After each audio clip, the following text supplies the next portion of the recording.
Hi everyone, good morning. We are here in Dumingag Senior High School to get an information on what materials did the teacher adapted in teaching language to his or her students. So let's go. Let's go.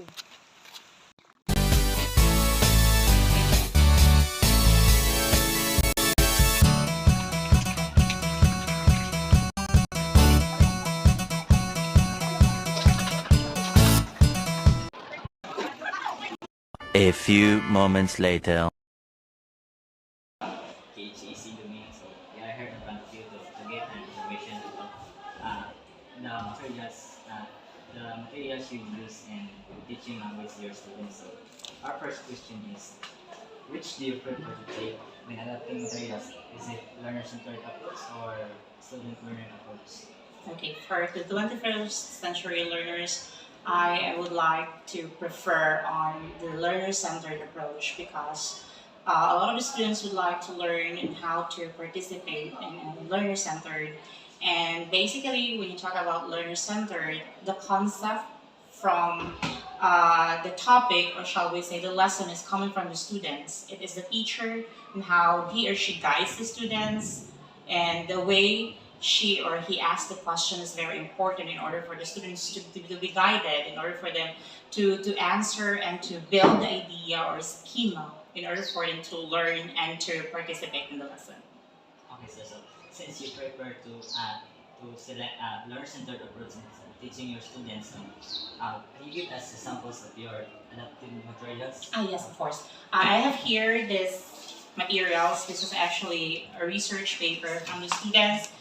And basically, I would like to give them, especially when I have my lesson, I let the students discover, I let them read the paper, and then ask them what information or what are the pieces of information that can be found in this paper. And then I let them synthesize and explain the several parts of this research paper.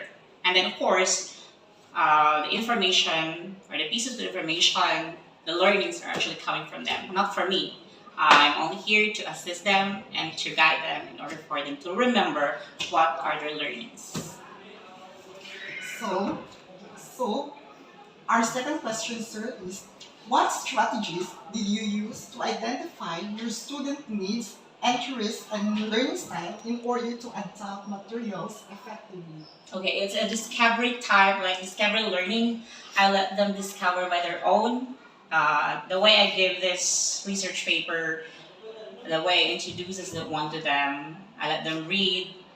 They have to discover what are the pieces of information that can be found in this paper, so that when I ask them to write the different chapters of this paper, they know already what to do and what are the different parts of this paper, so that it's easy for me now to discuss to them and of course to explain to them because they know already what are the different parts of this paper.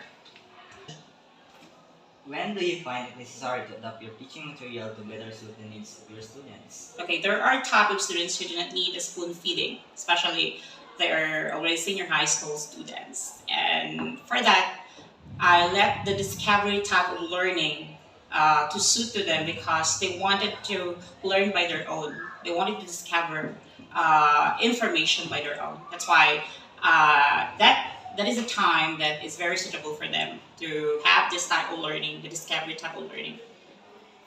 Just to have a learner-centered approach in adapting materials to your students. So, what challenges have you encountered in selecting and adapting materials and teaching language to your students, and how you overcome and cater those uh, to in order to have an effective learning experience? Okay. For language learning, there are actually several types of students or learners, and we in this classroom setting, there are what we call learners who do not excel and learners who excel. And for that case, for those learners who do not excel, especially for language, like they have a very poor vocabulary acquisition, and the problem for that is they're very poor in reading comprehension. And what I intend to do with them is that I let them read dictionary every day. Aside from that, I let them also watch English movies because watching English movies can actually help them in improving their vocabulary. And of course, every afternoon, I do not let them play using their cell phones. I let them actually explore in the internet on the different words, commonly misspelled words, in order for them to have that enrich their vocabulary acquisition and help them to read and to comprehend well. In case I let them give the article for reading, especially my subject is research, and then review of related literature is very difficult to comprehend. That's why they need to have this very rich vocabulary acquisition.